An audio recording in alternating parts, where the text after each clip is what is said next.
बाय Bodoland public रादाब नायगिरि नोंथांमोनखौ बरायबाय।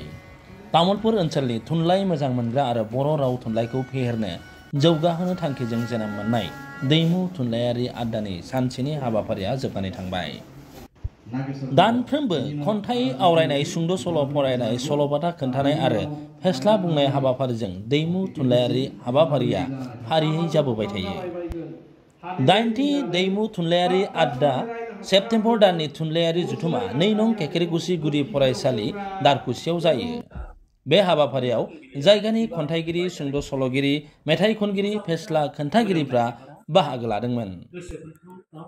बे हाबाफारियावनो बर' लाइमोन लिरगिरि गौथुमनि बोसोनगिरि अमृत खेरखातारिया माननि आलासि महरै बाहागो लानानै खन्थाइ दोंसे आवरायो। बे थुनलाइयारि आड्डाखौ मासिगिरि महरै सामलायदोंमोन अनिल बर'आ आरो बानजायदोंमोन सानसुमा बर'आ।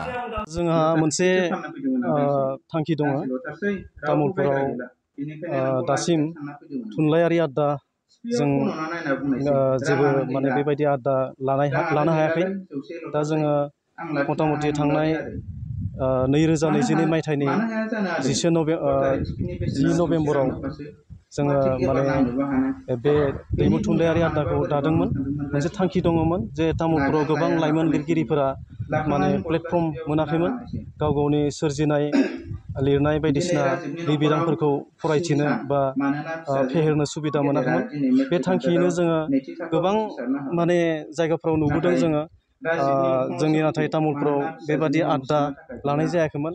दा बे आड्डानि गेजेरजों जोङो नुबाय दिनै गोबां लाइमोनफोरा गाव गाव सोरजिनाय लिरबिदांफोरखौ फरायनायजों लोगोसे माने गावबा गाव बिजाब दिहुननोबो बिथांमोना राहा लामा लादों। आरो बे बिथिङाव जोङो जोंनिफ्राय थोजासे माने बिथांमोनखौ थुलुंगा होगोन। जोंनि थांखिया बिदिनो जों दिनै फैयै फैयै जोंनि बे आड्डाखौ 8थि आड्डासिम लाबोनो हादों। फैगौ 10 नभेम्बराव जोङो माने गायसनथाइ सान फालिगोन। बेवहाय जोङो एसे गाजा गोमजायै फालिनो आखायाव लादों।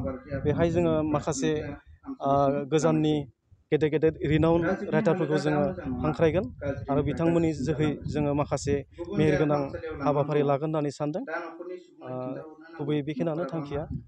जोंनि समाजा जोंनि उन्दै जाखांफुनाय लाइमोनफोरा बेवहाय माने एसे डेभेलप जागोन होननानै सानदों। जोंनि लिटारेचार माबायाव जोङो दासिमबो गोग्लैसोनाय नङाब्लाबो जों बेबायदि प्लेटफर्म बिथांमोननो होनो हायाखै।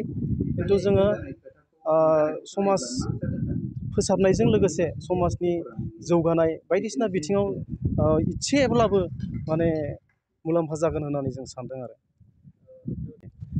बर' बिजों गैयाब्लाथ' नोङो गावनि राव हारिमु थुनलाइखौ बोरै फेहेरनो? बर' बिजोंखौ जोङो नांखागोन। बे जोंनि जिथु आड्डा बेवहाय बिजोङाबो डेभेलप जागोन। जों नुनो मोनदों दिनै जोङो केकेरेगुसि गुदि फरायसालियाव बे हाबाफारिखौ लादों। बेवहाय गुदि फरायसालिनि फरायसाफोरा बाहागो लादों। उन्दै बर' बिजोङाव फरायनाय गथ'फ्रा खन्थाइ आवरायनो फैदों। बे हिसाबै बिजोङाबो डेभेलप जाखागोन डेफिनेटलि आं सानो आरो।